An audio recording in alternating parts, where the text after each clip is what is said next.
Muy buenas noches, señoras y señores. Bienvenidos al Péndulo por Unicanal. Hoy les proponemos 3 temas. Ya está con nosotros el doctor Nicanor Duarte Frutos, con él vamos a hablar acerca de la realidad colorada actual, lo que se viene con vistas al 2018. Las candidaturas, se va a presentar como candidato a senador o no. Le vamos a consultar en instante. Al segundo bloque vamos a hablar acerca de la muerte de Rodrigo Quintana.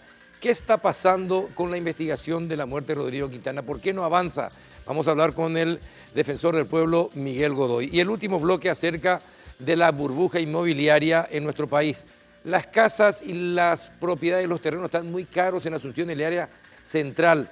Hay plata disponible para créditos para la primera casa, el primer hogar. Sin embargo, no está teniendo salida porque los precios son muy altos.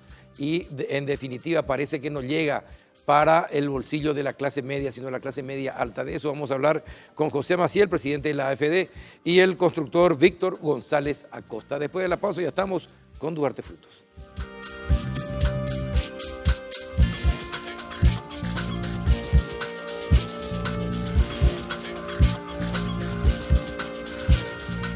¿Qué tal, Nicanor Duarte Frutos? ¿Cómo anda? Buenas noches, doctor. Buenas noches, Carlos. Un placer estar contigo y la teleaudiencia de Péndulo. Estaba recordando la productora, hoy justamente me hizo recordar, usted fue el primer invitado al Péndulo, el primer invitado del Péndulo. Hace 9 años desde que salió el programa fue usted. Y bueno, cuando era presidente de la República. Ahí se explica la proyección por tanto tiempo. Por eso la suerte, ¿no? No, la bendición. Bueno. Somos bendecidos todos. Cuéntenos, ¿qué va a hacer? ¿Se va a presentar como senador? ¿No se va a presentar como senador? ¿Qué va a hacer? Estamos totalmente decididos a liderar una lista de senadores. Creemos que... ¿Pero propia?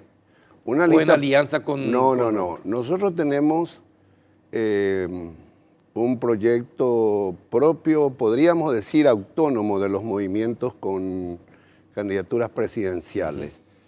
Y estamos trabajando en la rearticulación del movimiento progresista colorado y queremos jugar la representación en el Senado, en diputados y también en las concejalías departamentales y la gobernación en algunos departamentos. ¿Y la alianza que se está gestando contra Honor Colorado, contra el oficialismo colorado, entonces, va a ser solamente a nivel de candidato a presidente y vicepresidente? Yo creo que lo que está pasando en la oposición interna colorada es un intento de construir una chapa presidencial única para enfrentar más que a Cartes, más que al oficialismo, al modelo político, económico y social de este gobierno. Y están conversando los candidatos, los que se están postulando a la candidatura presidencial, y nosotros como movimiento queremos contribuir a buscar ese consenso, ese acuerdo en la oposición interna del coloradismo y llevar adelante una disputa entre modelos alternativos, una batalla electoral que sea fervorosa pero respetuosa, discutiendo las ideas y tratando de construir también la nueva confianza social en nuestro partido, en la dirigencia política, que es una cuestión bastante complicada pero que hay que buscar. Ahora, ¿y cómo se sintió siendo embajador de ese modelo al que hoy quieren enfrentar? Yo fui embajador de la República del Paraguay y siempre he planteado mi cuestionamiento al presidente. Yo respeto a un presidente de la República, pero todas estas posiciones que tengo con respecto al modelo las venía comentando. Yo creo que hay un tiempo de gracia para cualquier gobierno y cuando el cartismo mostró su verdadero rostro y no tuvo ningún propósito de cambiar, no me refiero de que aprecie a la dirigencia, de que ame a los líderes de base, sino cambiar el rumbo de la política económica, Porque para mí, ayer el Fondo Monetario Internacional informaba que el Paraguay entró en desempleo, el desempleo este año se puede agravar y el próximo año.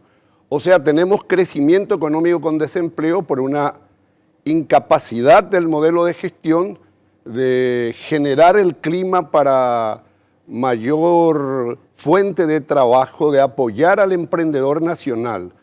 Este es un gobierno que prioriza mucho el capital extranjero y ha descuidado el mercado nacional. Pero sin embargo, los economistas, disculpe, justamente hoy estaba hablando con el exministro de Hacienda, César Barreto, y él me decía que este año va a ser mejor que el año anterior, inclusive, y que el comercio, justamente esta mañana me estaba diciendo en Radio 1 de Marzo, ha tenido un fuerte impacto nuevamente en los últimos tiempos y principalmente en los últimos meses y este año, lo que va del año.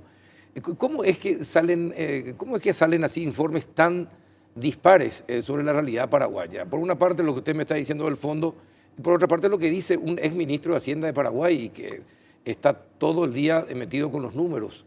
Bueno, pero lo que dice César Barreto es que va a estar mejor. No, que está mejor. No bueno, es que, que está mejor, lo que no significa que está bueno. Una familia que está comiendo 2 veces al día y de pronto no cena, pero tiene una merienda, está mejor, pero no está viviendo bien. Ahora, pero ¿cómo usted fue presidente de la República? ¿Por qué, por ejemplo, Paraguay está entre los 3 únicos países de la región que van a volver a crecer este año? Según todas las estimaciones. Casualmente son Bolivia, Perú y Paraguay. Pero el crecimiento, el crecimiento económico en sí mismo, Carlos, no significa desarrollo humano. Cuando no hay una política de redistribución de la riqueza, el pueblo se empobrece con crecimiento, lo que está pasando con este gobierno. Este gobierno no aplica el impuesto a los sectores concentrados de la economía, que tiene la mayor ganancia.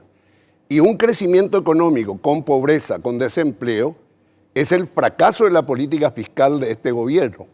Es el fracaso de la gestión del Ministerio de Hacienda, porque hay un crecimiento económico con baja recaudación y endeudamiento muy fuerte para el país. La Secretaría Técnica de Planificación miente cuando da sus índices de disminución de pobreza durante este gobierno, entonces. En este gobierno creció la pobreza. Acá estuvimos en un programa y eso se nota en el campo, se nota en el comportamiento del comercio.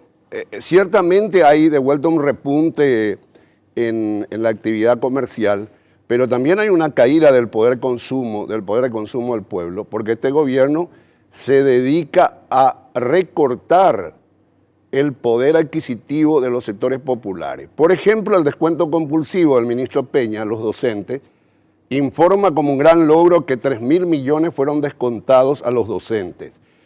Eso impacta en la microeconomía, docentes que no pueden pagar la libreta del almacén, caen las ventas en los almacenes, en las despensas, pero eso se presenta como un logro, se recortan las bonificaciones, se sacan las horas extras y eso repercute, si me permite cerrar, eso repercute porque el Estado es el mayor empleador, porque nosotros no somos un país industrializado, nosotros no somos un sector privado que genera empleo masivo.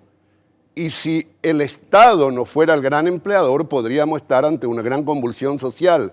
Entonces, cuando se golpea a los sectores medios del funcionariado, sacándole las bonificaciones, las horas extras, mientras Santiago Peña, mientras López Moreira, Jiménez Gaona, Leite se reparten las grandes bonificaciones que están en los archivos, que están ahí en los registros del presupuesto de Hacienda, se golpean a los sectores que generan movimiento comercial en los niveles de la microeconomía. Y eso es por la insensibilidad de este gobierno. Ahora, pero ¿cómo se explica, a ver, doctor, cómo se explica la matriz salarial? Que para nosotros en este programa tenemos una posición bien clara de la matriz salarial que involucró a los beneficios, las horas extras, todo como un solo salario. En la mayor parte del sector público y en muchas instituciones. ¿Y qué pasó? Después se volvieron a dar otra vez bonificaciones, dice. La gente está harta de las bonificaciones de funcionarios públicos que no cumplen adecuadamente con su trabajo, que no tienen la capacitación que deberían tener y por amiguismo político o por prebendas están recibiendo salarios que no les corresponde por la preparación que tiene. Y gente que tiene preparación no tiene cabida en el sector público, por ejemplo. ¿Cómo se entiende eso? La matriz salarial por una parte y usted dice el recorte de las bonificaciones. Si la matriz justamente incorporó las bonificaciones dentro del salario. Estoy de acuerdo contigo que hay gente que no cumple funciones o que cumple funciones parcialmente o que recibe salario por encima de lo que le corresponde, pero el ministro López Moreira había prometido a la prensa que en 30 días, hace un año, los planilleros, y nunca presentaron los planilleros y mienten en la matriz salarial, golpean a los sectores populares, golpean a los sectores medios. Y las bonificaciones grandes se reparten, se comen ellos arriba. Y eso también está en los diarios. Entonces, hay un intento supuestamente de transparentar. Por ejemplo, Cartes ya incorporó más de 40.000 funcionarios. Y la pregunta es, ¿acaso no era que Lugo y Nicanor fueron los que... ¿Dónde sacó esa cifra para que nosotros consultemos mañana mismo? No, en ABC están en los registros. Y es más, se le preguntó al Ministerio de la Función Pública cómo fue eso. Y él dice, no, son 40.000 aproximadamente, pero resulta que fueron por concursos. Mentira, dejemos de mentir a la gente. No hay concursos en puridad. Hay hijos del pueblo talentosos que van y rinden y son excluidos porque ya están determinados de antemano los hijos, los amigos del poder que van a entrar en los cargos. Así que no cambió nada con este gobierno. La historia sigue igual, es decir, como siempre fue el país. No. Porque es así, porque esa es la... Por lo menos en nuestro gobierno no endeudamos el país. Por lo menos en nuestro gobierno no tuvimos 4 años de déficit fiscal. Por lo menos en nuestro gobierno no reprimimos a los movimientos sindicales, no penalizamos las huelgas, ni hemos descontado compulsivamente a los docentes y hemos cuadruplicado el presupuesto de educación, de salud, en una situación de grave situación, en una situación financiera limitada, precaria. Nosotros recibimos el país en condiciones bastante penosas, pero no lloramos ni hemos culpado a gobiernos anteriores, sino que hemos trabajado con la gente, con los líderes políticos. No hemos recurrido a los gerentes de frontera, ni a los técnicos sometidos a los organismos multilaterales, sino que hemos sacado el país, y lo sabés muy bien, con los dirigentes políticos, con los líderes sociales, haciendo acuerdo con los empresarios. Sacamos 7 leyes, pero no fueron leyes de secciones ni alianza pública-privada para desposesionar al Estado y poner en subasta los puestos de trabajo de miles de funcionarios paraguayos, hermano. Entonces, cambió mucho durante nuestro gobierno. Aquí hay un gran retroceso. Nosotros creamos las condiciones de posibilidades para que este gobierno se endeude.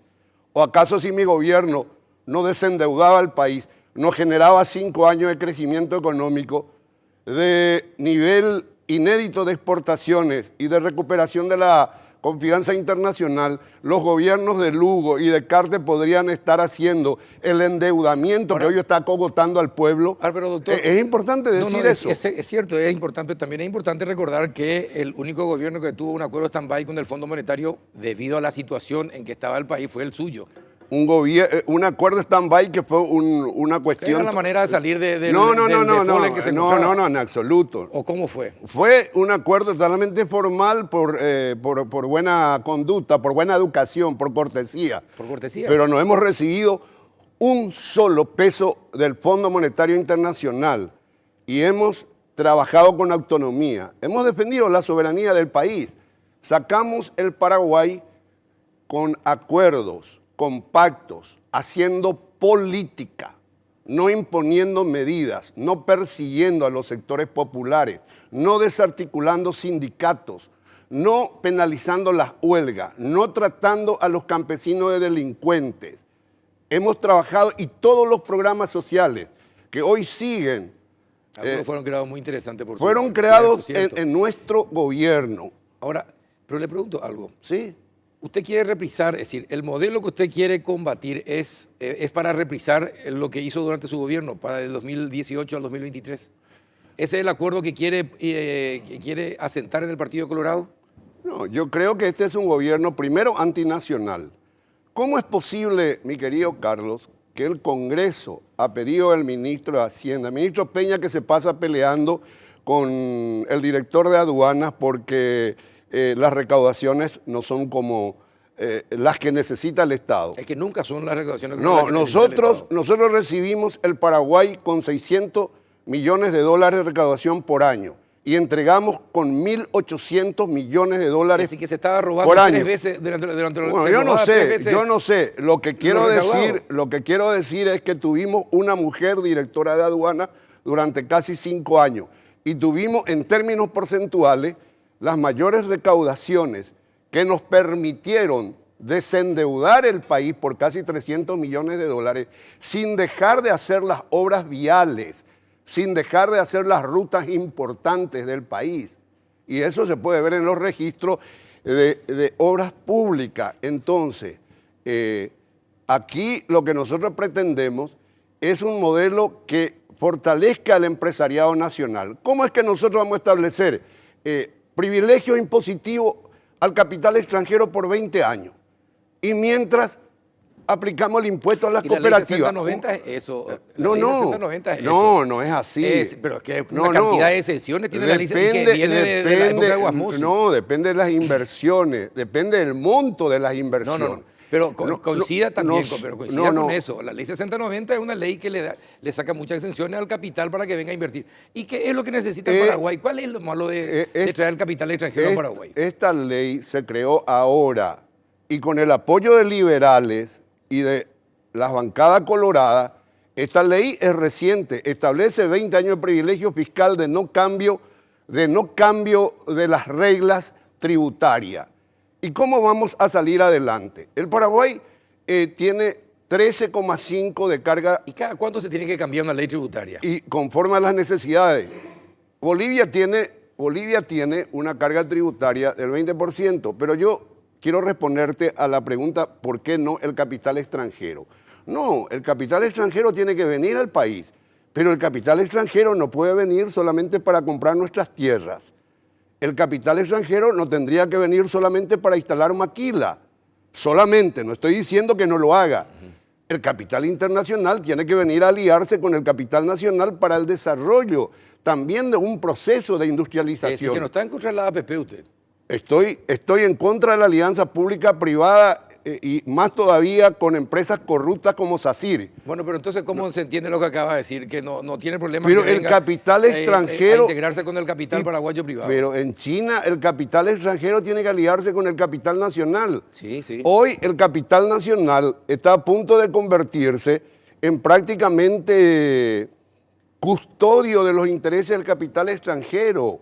La alianza pública-privada ha fracasado en el Paraguay. ¿Usted cree que es el modelo que va a seguir con Peña? La única alianza pública-privada que tuvo éxito fue la inversión de Pavao en la penitenciaría, suelo decir. ¿Cuál es la alianza pública-privada exitosa? Ahí está el tema del aeropuerto.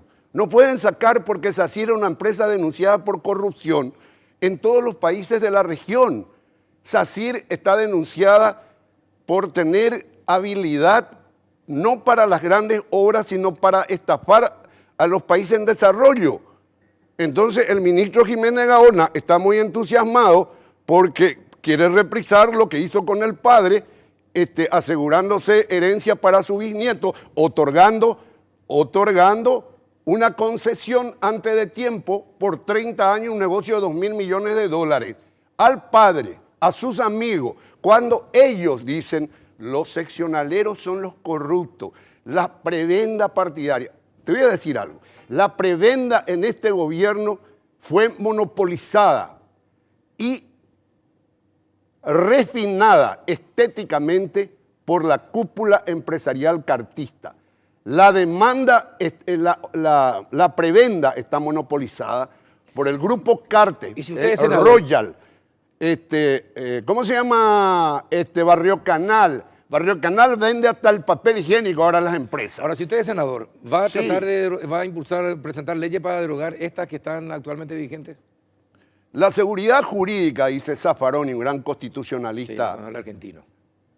argentino, Sí. no significa respetar los contratos que son perjudiciales o que han sido parte de procedimientos venales en contra del pueblo. Y si mañana nosotros en el Senado construimos mayoría con sectores progresistas, porque a mí este partido privatizado no me va a venir a dar mandato imperativo mañana en el Congreso, no tiene ninguna autoridad. La Junta de Gobierno es hoy un apéndice del Grupo Cartes, que tiene un subgerente de asuntos políticos, ahí en la Junta. Entonces, nosotros tenemos que construir mayoría. La política es un campo de lucha, de construcción de mayoría.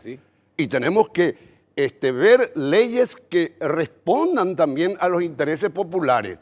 No las leyes para las grandes corporaciones, los faveros, no el endeudamiento para hacer las grandes rutas para los grupos concentrados de la economía. ¿Y cómo va a ser para que paguen más los ojeros, por ejemplo, para que contribuyan más en impuestos Pero los ojeros?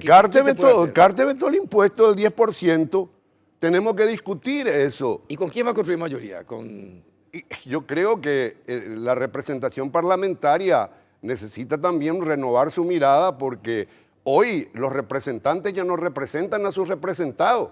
Las senadores a diputados o yupi, no todos. Ellos representan a un ala y representados. O Ujicuay Paraguay, a doña Caití, a doña Pomoíla y Platas de Tavera, o a sus patrones de turno y olvidan a su pueblo que le votó y le llevó a ese lugar. La peor crisis de la democracia, mi querido Carlos, es la crisis de representación. El representante es el presente por el ausente. El representante es el que está presente por el ausente. Pero para representar al ausente, al que no tiene voz, hoy con la diputada o senador, en su gran mayoría, con excepciones contadas. Solamente sus intereses. Bueno, camarillas. Y claro que tenemos que pensar que el republicanismo, sin una representación que defienda intereses populares, el bienestar general de la nación, fracasaría y podríamos llegar a un momento, lamentablemente, de convulsión, como ya tuvimos en muchas oportunidades en el Paraguay. ¿Y con quién podrías construir esa mayoría, doctor? ¿Ves con alguien con quiénes podrías construir, por ejemplo? Con sectores que... Para usted, ¿quiénes son los sectores progresistas, por ejemplo? No, para mí una mayoría? Sectores progresistas son todos aquellos que más allá de los partidos políticos apuestan a proyectos incluyentes,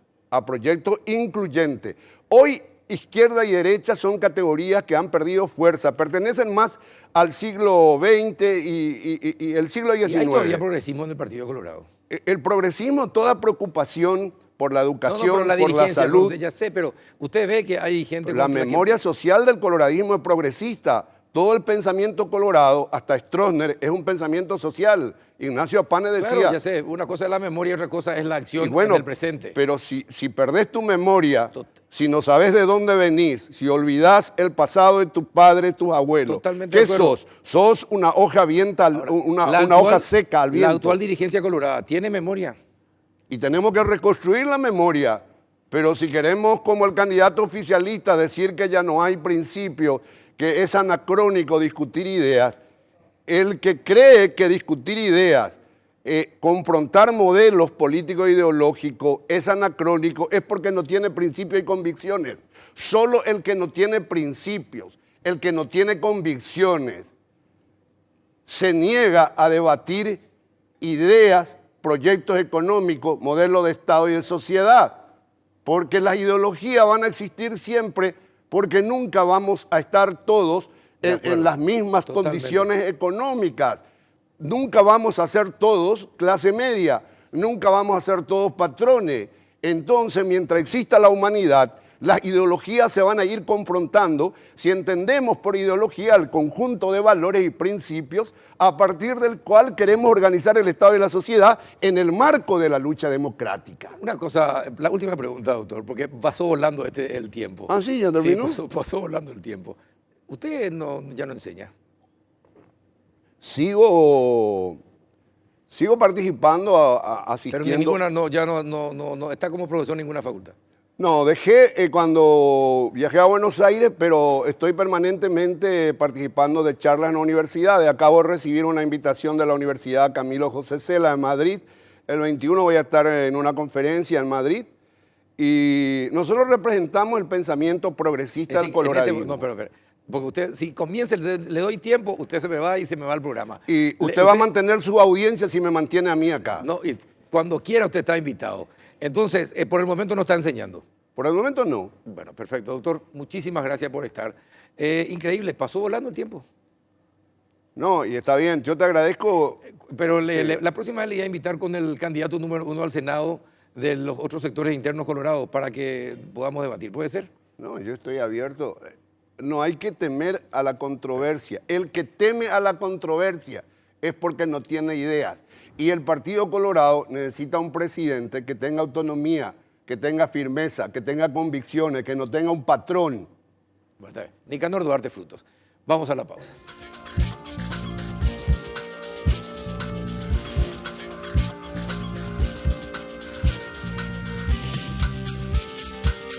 Seguimos en otro bloque del péndulo y estamos con el doctor Miguel Godoy, defensor del pueblo. ¿Qué tal, doctor? ¿Cómo estás? Bien, bien. Un saludo a la audiencia, a las órdenes. Gracias por venir. Su primera vez en el péndulo, ¿no? Sí, es la primera vez y bueno, estamos a las órdenes. Bueno, ¿cómo está llevando adelante el tema de lo que pasó con Rodrigo Quintana?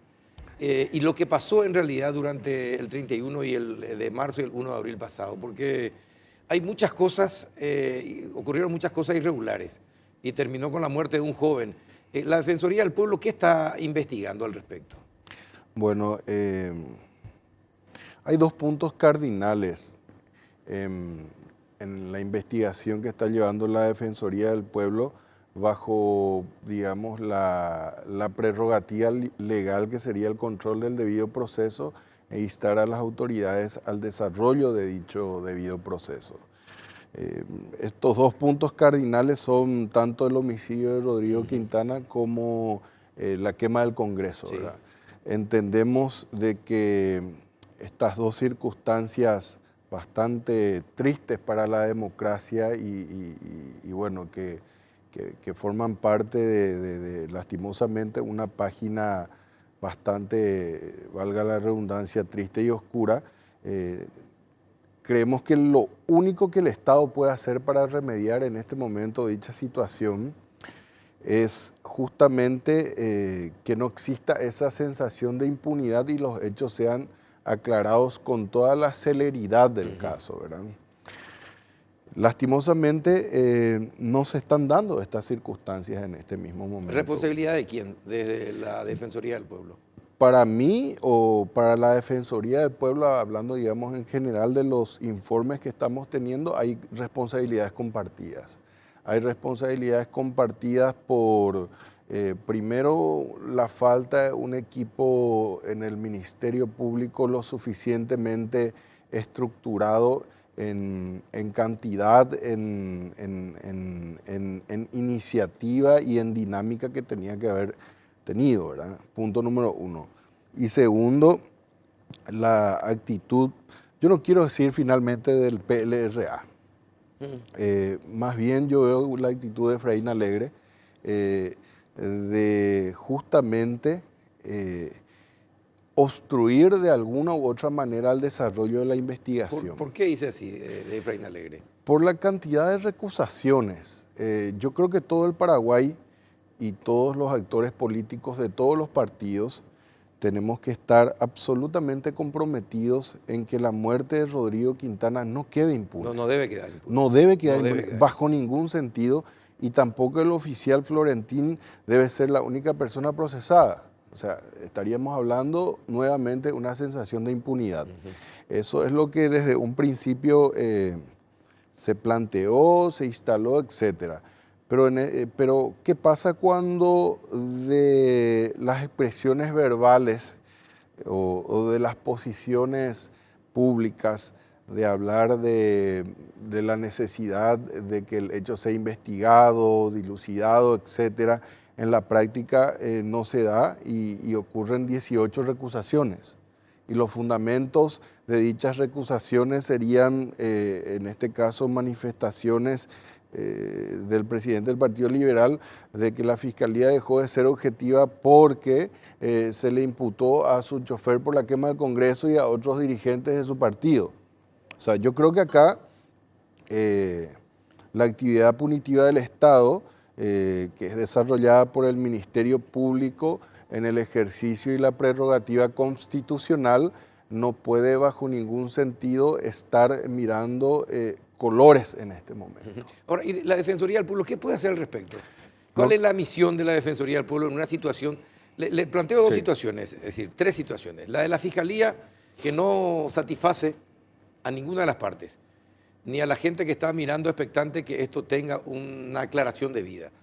La actitud, como usted acaba de señalar, de Efraín Alegre, de evitar que se realicen ciertos actos fiscales porque van supuestamente presentando hechos nuevos. Ahora, supuestamente ellos tienen la certeza de que la persona a quienes querían asesinar esa noche era el presidente, era Efraín Alegre. Y tercero, la violenta acción de la policía también. Totalmente, en algunos casos se cometieron abusos atroces contra muchos jóvenes, contra personas que ni siquiera tenían que ver con la manifestación. Fueron golpeados y se abusaron de ellos en la agrupación especializada mientras estaban detenidos. No tuvieron asistencia fiscal, no tuvieron asistencia de médicos. Entonces, me parece que es un buen cóctel para que la Defensoría del Pueblo siente postura en estos temas. Totalmente. Y desde el inicio, digamos, o sea, los hechos ocurrieron el 31 de marzo. Nosotros al tercer día solicitamos el proceso del comisario Palma, Sí, Paredes Palma. También solicitamos la indagatoria de Críspulo Sotelo y la individualización de todos los actores en toda la calidad de actores propiamente dicho bajo los términos forenses, ya sea partícipes, actores morales, intelectuales, etcétera.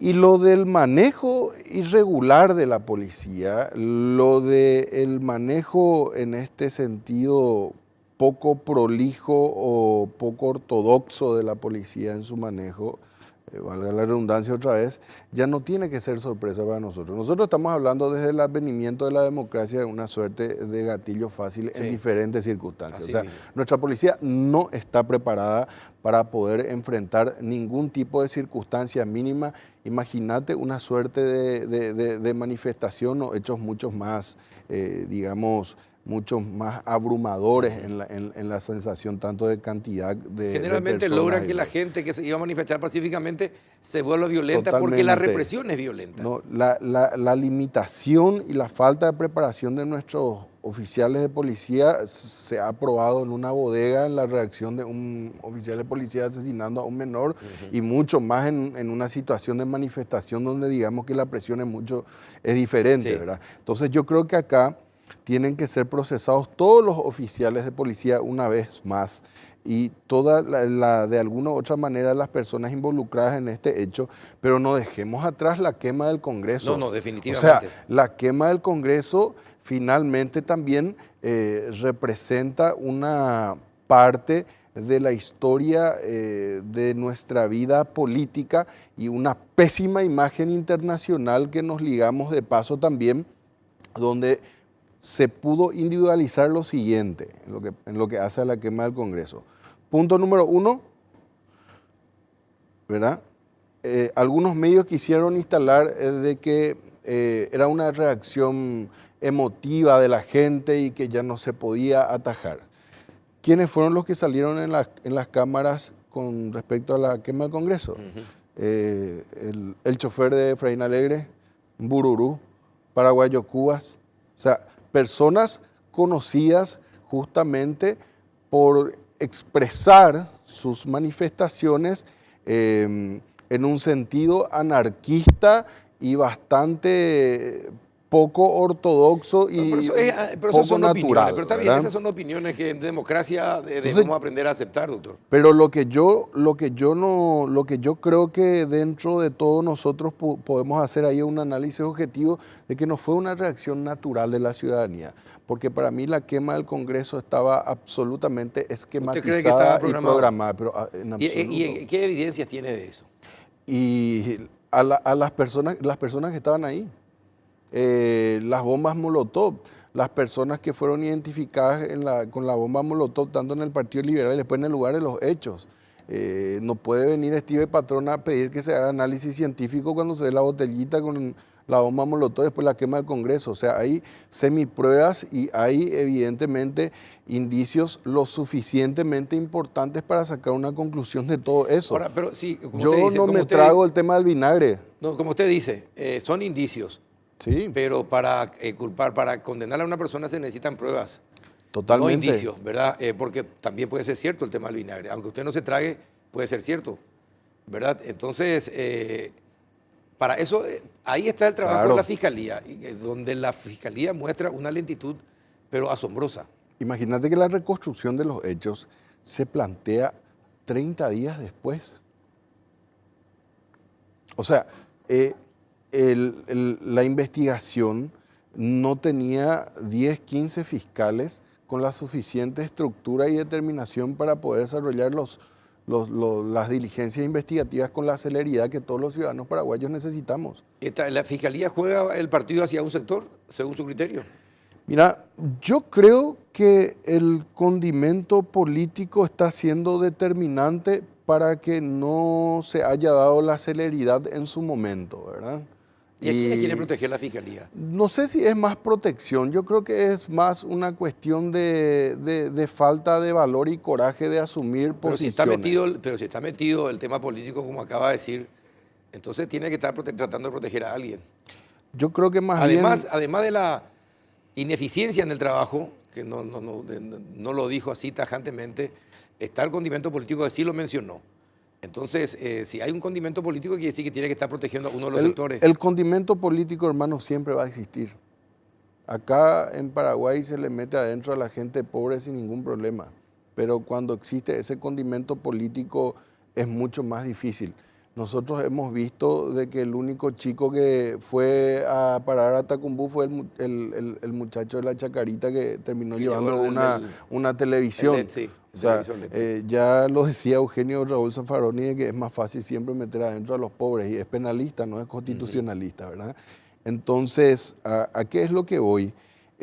Yo creo que finalmente la Fiscalía tiene la obligación de sacarse la modorra política y dilucidar los hechos lo más rápido posible. Y amén de ello, no se puede permitir la obstrucción de la investigación por más que sea Efraín Alegre, por más que sea presidente de un partido. ¿Por qué? Porque la necesidad de poder dilucidar los hechos la requiere la República del Paraguay y el primero en descomponerse va a ser el papá de Rodrigo Quintana. Porque va a llegar un momento donde ese señor va a entender de que finalmente él necesita esa justicia también y esa celeridad. Y va a entender que no la está teniendo. Ahora, pero doctor, y dígame, ¿qué es lo que puede hacer la Defensoría del Pueblo para enderezar este entuerto? Para que los fiscales hagan su trabajo eficientemente, para que se deje la presión política y las chicanerías de lado, y para que también los policías sean investigados como corresponde por las acciones realizadas. Nosotros creemos que finalmente las solicitudes que hemos hecho, pasa que la Fiscalía, que la Defensoría del Pueblo es el único organismo extrapoder encargado de hacer una suerte de control y de investigación de la labor de la justicia. Eso siempre estuvo en la ley. O sea, de ahí a que en 15 años nunca se realizó, de ahí a que en 15 años esa prerrogativa nunca fue utilizada por la Defensoría anteriormente, es harina otro costal, ¿verdad? Eso está ahora. Entonces, esa facultad nosotros la utilizamos a los efectos de que sea procesado Palma, que sea llamado también Críspulo Sotelo, y eso se hizo. No sé si es mérito de la Defensoría o posterior al pedido de la Defensoría, pero ya representa una suerte de presión cuando un organismo extrapoder facultado a investigarte y a denunciarte y a llevarte al jurado de enjuiciamiento magistrado esté haciendo dichas solicitudes, ¿verdad? Entonces yo veo acá que evidentemente sigue habiendo muchas cosas por hacer, pero yo entiendo la necesidad de que el país pueda tener una respuesta de la justicia. ¿Y por qué es tan importante? Porque toda esta suerte de discursos vindicativos, de ambientes de revanchismo, de agresiones personales, institucionales, yo no quiero que esto se traslade a las elecciones que estamos teniendo más adelante. Finalmente, en todas las elecciones, los que ganan se ponen contentos, los que pierden se ponen tristes, pero nosotros tenemos que empujar para que vengan otras elecciones y buscar la justicia. Exactamente. ¿verdad? Ahora, dígame, ¿la Defensoría de alguna manera puede incidir en el Partido Liberal Radical Auténtico y en Efraín Alegre para dejar lo que usted dice, las chicanerías, etcétera, o no? De obstruir la justicia, como usted dice. Yo no sé si, bueno, evidentemente que sí a los efectos de que todo pueda con celeridad, que la justicia pueda resolver con celeridad y no se preste a... Pero no a través de una acción declarativa, simplemente, claro, sino si tiene alguna facultad, alguna potestad al que pueda recurrir la Defensoría del Pueblo para que se termine con la obstrucción de Efraín Alegre. Bueno, la Defensoría tiene una potestad con los organismos del Estado, no con particulares. Pero yo creo, y me gustaría decirle a ese señor que confíe finalmente en algún fiscal y no esté recusándole a 18 fiscales y espere que primero la investigación sea desarrollada y posterior a eso que haga algún tipo de reacción si no se ajusta a la ley o no le gusta. Pero en este momento yo entiendo que se está tratando de trasladar todo al ámbito político y bueno, y finalmente después de 2 o 3 meses ha acontecido el hecho también, se está tratando de instalar nuevas situaciones donde finalmente... Ahora, lo que usted está sosteniendo que con la excusa de la falta de credibilidad de la Fiscalía y de la Justicia, Efraín Alegre está obstruyendo la investigación para aclarar el crimen de Rodrigo Quintana. No hay ningún tipo de duda. Fíjate que el discurso desaparece en el segundo en que puedan ser aclarados los hechos. Y buscar popularidad a través de la sangre derramada de alguien, primero no va a tener esos resultados. Y segundo, la victimización donde supuestamente había sido él buscado para ser víctima de un homicidio, viene después de 2 meses y medio de ocurridos los hechos. No viene un mes y medio, disculpe el orden cronológico, no viene al día siguiente o dentro de los 3 días o los 4 días. Ahora corren las redes sociales, ¿verdad? Un intento de instalación de esa situación, ¿verdad? Pero ¿quién es el que pierde? El papá de Rodrigo Quintana, la República del Paraguay, la credibilidad de la justicia y todos nosotros. Ahora, ¿usted también está sosteniendo que se quiere victimizar a Efraín Alegre? ¿Qué pensás vos? No, le pregunto yo a usted. Usted le ha entrevistado. Bueno, yo entiendo de que se está preparando y se está trasladando todo al ámbito político. Y se está tratando de llevar y estirar lo más posible los acontecimientos justamente para sostener un discurso político. Que finalmente no va a redituar eso en positivo absolutamente para nadie. Esa es la única realidad en este mismo momento, lo que todo el mundo se está dando cuenta. Esa es la realidad, porque puedes recusar a un fiscal por A o B motivo, pero no puedes fundamentar tu recusación porque se le imputó a tu chofer por la quema del Congreso. Ese no puede ser el fundamento. O sea, independientemente a que no le guste o mañana él sea senador y no me toque hacer el recutú como defensor del pueblo y tenga la cruz encima, bueno, paciencia, ¿verdad? Yo tengo que decir lo que pienso en este momento, ¿verdad? Y hay discursos que instaló, tema José Ortiz, que supuestamente hizo la orden para esto, para aquello. Lo querella José Ortiz, a quien yo no conozco, no hay ningún tipo de intento de estar defendiéndole a nadie, fundamenta una serie de elementos probatorios, creo yo, si vos querellás, ¿verdad? Como sería el registro de llamada, etcétera, un montón de cosas, y vuelve a chicanear también esa querella. Pero sigue diciendo, no, fue José Ortiz o fulano, acá, esto, aquello, ta, ta, ta, ta, ta. O sea, el intento de sostener un discurso político está sobre todo tipo de actuación judicial. Pero claro, pero hay una cosa que tiene que quedar claro. La policía le mató a Rodrigo Quintana. Pero lógico. Eso tiene que quedar claro. Y no pudo haber sido jamás solamente el oficial Florentino. Eso no se hace si no se tiene una orden de alguien que está arriba. Pero lógico, acá tienen que estar sometidos bajo un rigor investigativo. Críspulo Sotelo, Palma, que entró en tremendas contradicciones ante los medios de comunicación, justamente cuando el presidente Efraín lo encaró, y lo encaró muy bien. Entró en tremendas contradicciones, que él no estaba, que él no quería luego hacer, que él se fue nomás para mirar, que al finalmente, y para él, y bueno, vea cuál acontecimiento, ¿verdad? Conocido garrotero, hermano, conocido garrotero, ¿verdad? Resulta de que hay una cadena de mando y se quiere instalar también de que fue un policía que se le fue un balazo ahí, ¿verdad? O sea, ¿qué tenían que hacer ellos? Rodear, en este caso el PLRA, si veían que había algún tipo de indicio de lo que sea, pedir una orden de allanamiento y ver los indicios que querían recolectar y hasta ahí, ¿verdad?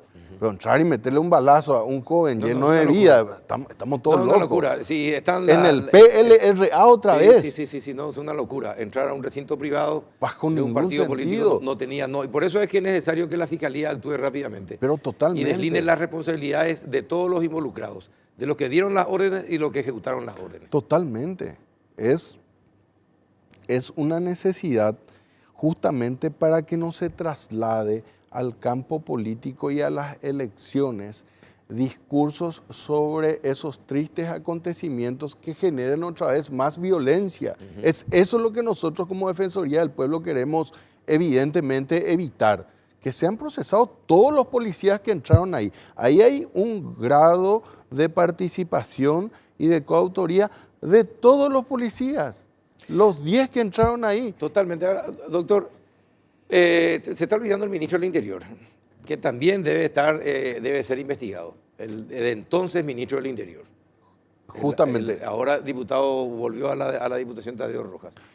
Y por eso es lo que necesitamos, que la Fiscalía trabaje con una estructura importante y que se pueda desarrollar una investigación sin chicanas. Nos va a venir bien a todos, al Partido Colorado, al Partido Liberal, al partido de, qué sé yo, de izquierda, de derecha, a la imagen del país mismo. Ahora, doctor, ¿usted no teme ser, calificado de muy parcialista al enfocarse también en Efraín Alegre en concreto, por lo que usted dice es su capacidad para obstruir la justicia? Finalmente, y hablamos con muchos abogados, son recursos de los abogados. Y en este país, lastimosamente, usted es abogado y sabe eso, no siempre el mejor abogado es el que logra mejores resultados, sino el más chicanero. Y ser más chicanero no significa precisamente ser el mejor. Entonces, ¿no teme ser calificado de parcialista al apuntar directamente a Efraín Alegre? No, porque me baso en elementos sumamente objetivos.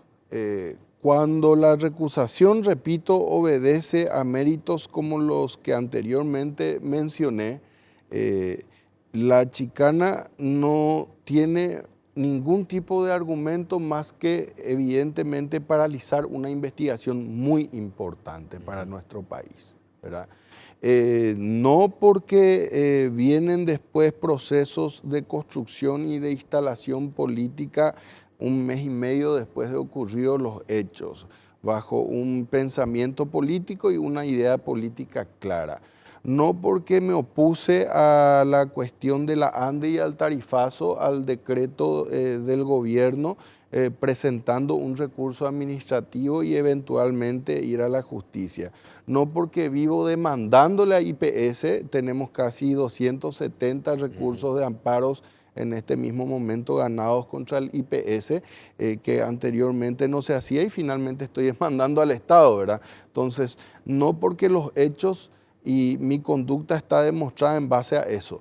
Pero en este mismo momento, ante 18 recusaciones de parte de un actor político que está reclamando justicia, yo veo una suerte de, digamos, de falta de interés que eso ocurra. Y lo tengo que decir. No, está bien, está bien. Yo le tengo que preguntar, Claro. ¿verdad? Porque estoy seguro que en las redes sociales la gente estará opinando de esa manera. Entonces, claro, hay que responderle a la gente. No creas.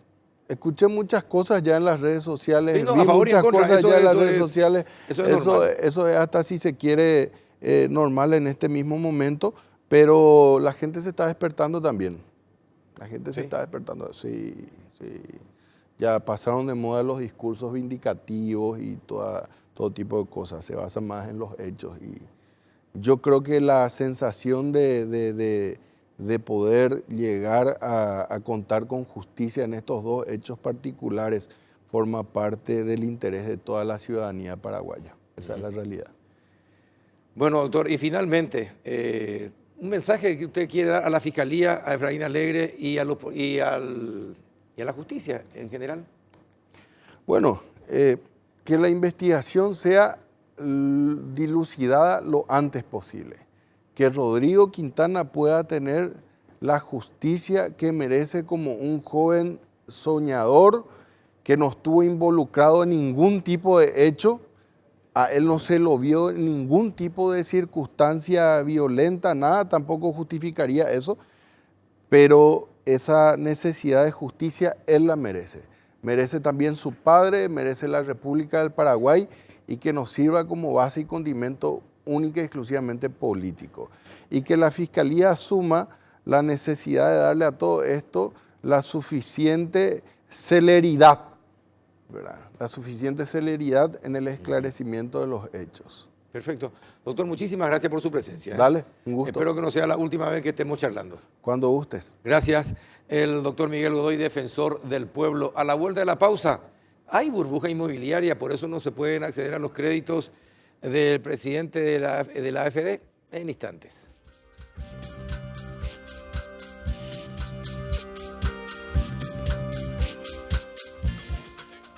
El producto Mi Primera Vivienda de la Agencia Financiera de Desarrollo no tiene el alcance que se esperaba y principalmente en Asunción, señaló su titular José Maciel, ya que consideran que los precios ofertados superan el monto de financiamiento. Desde octubre de 2016 hasta la fecha, 193 créditos fueron aprobados por un monto de 36.000 millones de guaraníes, la mayoría para compra de viviendas en el área metropolitana, mientras que solo 8 corresponden a capital. Agregó que la banca de segundo piso tiene por objetivo colocar a fin de año unos 600 créditos para la primera casa. Y básicamente es por un tema de oferta.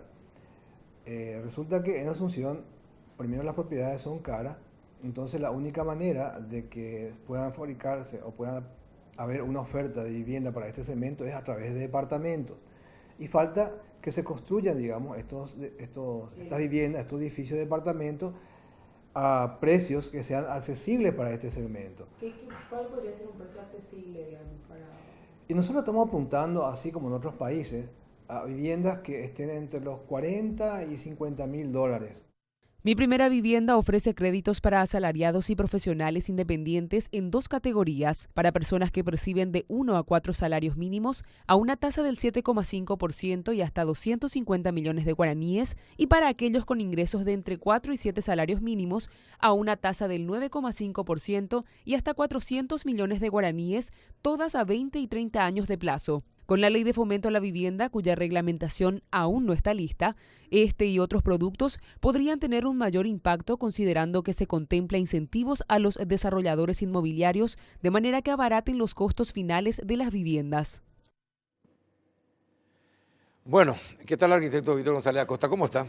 Pero excelente, Qué Carlos. suerte. ¿Qué tal estuvo la reunión entre el porteño? ¿Todo bien? No quise comentarte porque me retrasé un poco.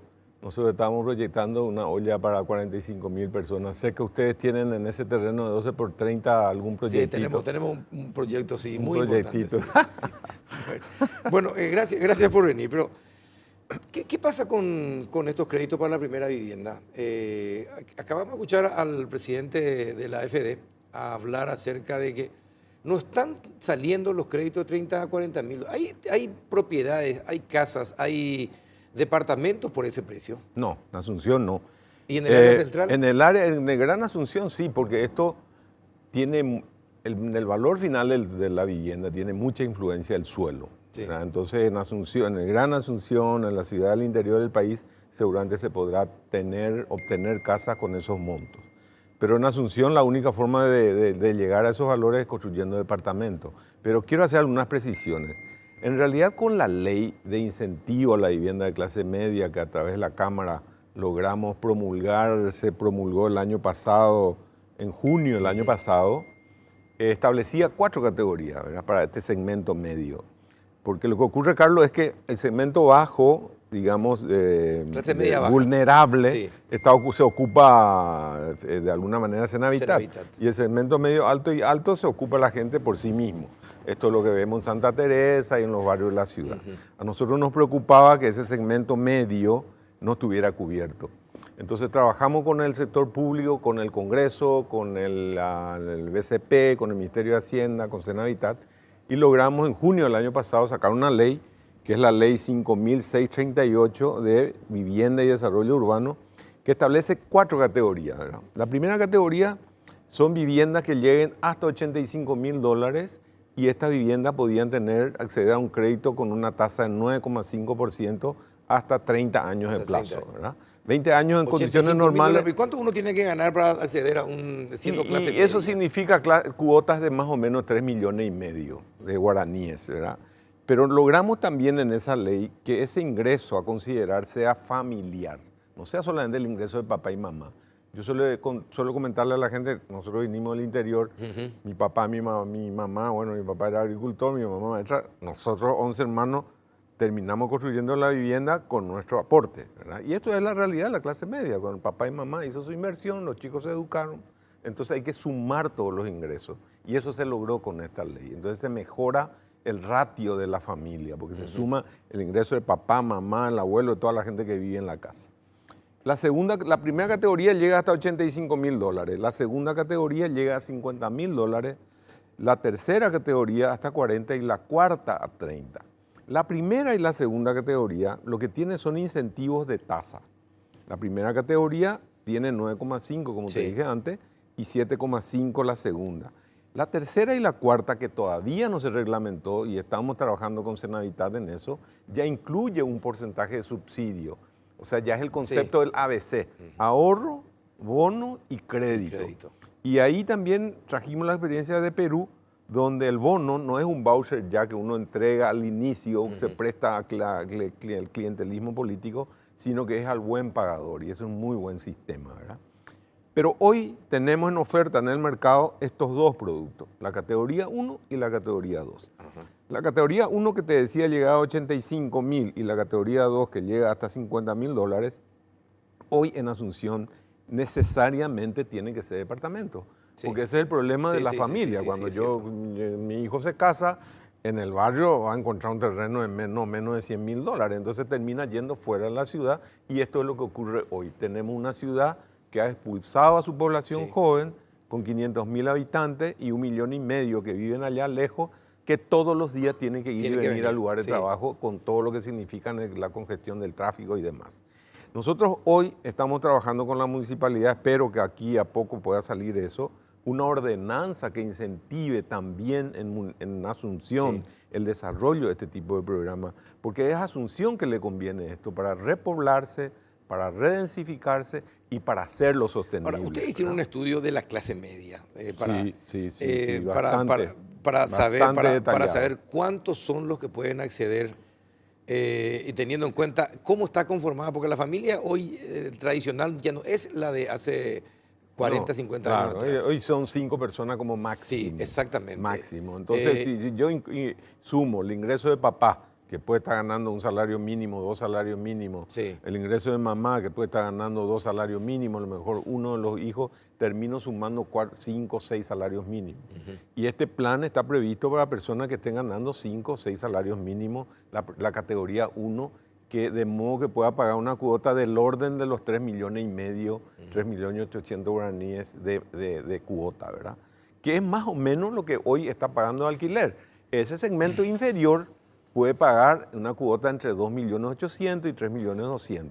Pero repito, esto solo puede darse en departamento. Lo que pasa es que el departamento lleva su proceso. Sí, lleva su proceso. Pero hoy por lo menos en un año, claro, ¿no? Yo creo que este año vamos a tener oferta, ¿verdad? Gerente, ex ministro de Hacienda y gerente Banco Familiar. de Banco Familiar, exactamente. Estaba hablando hoy en la radio con él.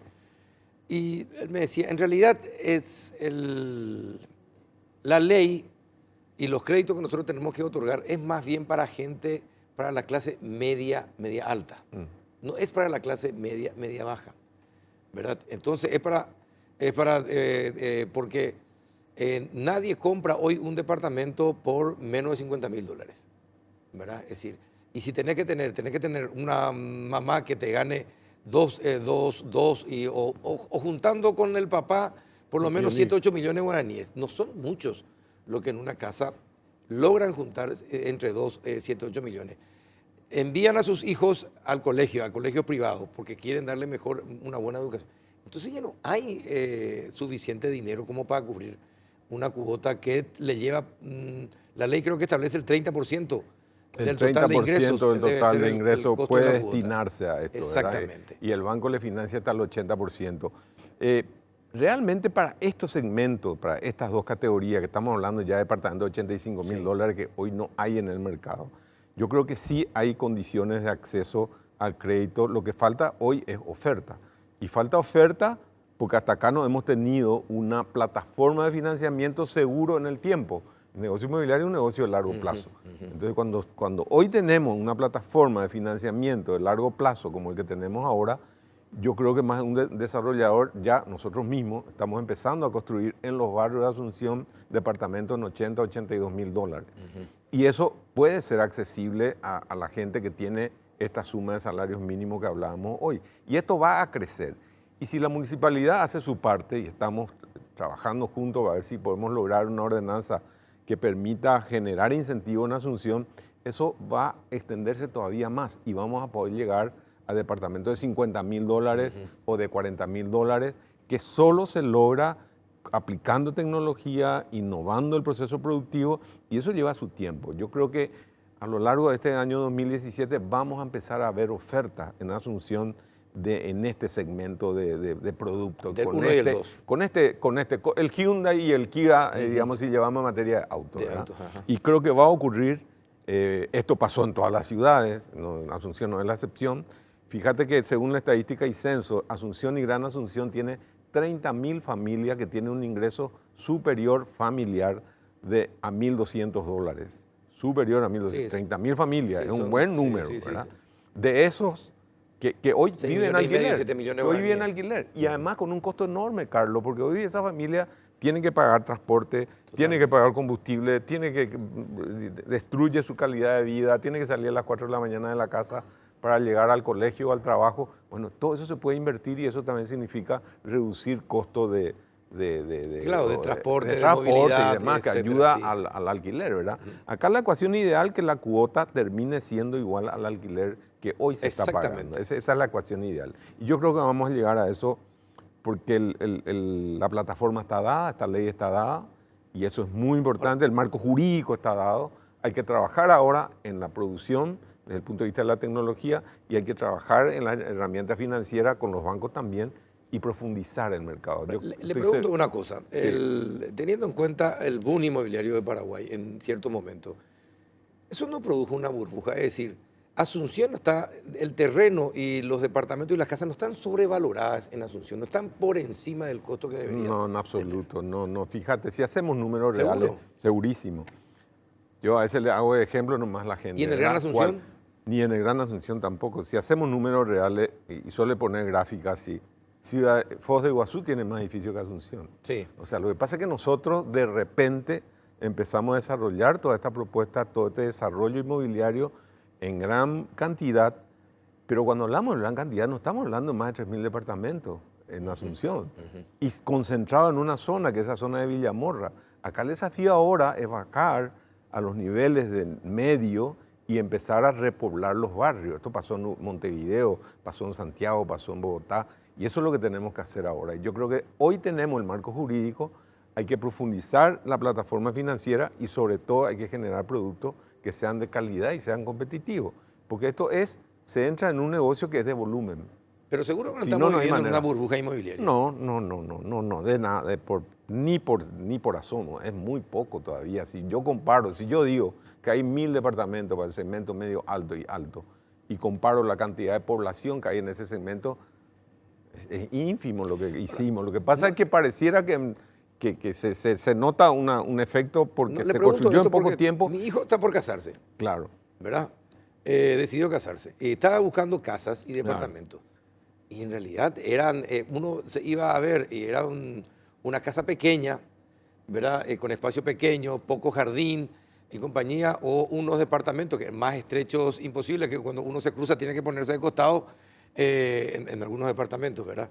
Para pasar el corredor. Entonces uno dice, la pucha, parece, es muy caro para lo que está ofreciendo el mercado. Yo le digo eso porque estuvimos buscando, saliendo y buscando juntos la casa del departamento. Sí. Finalmente se decidió por una casa.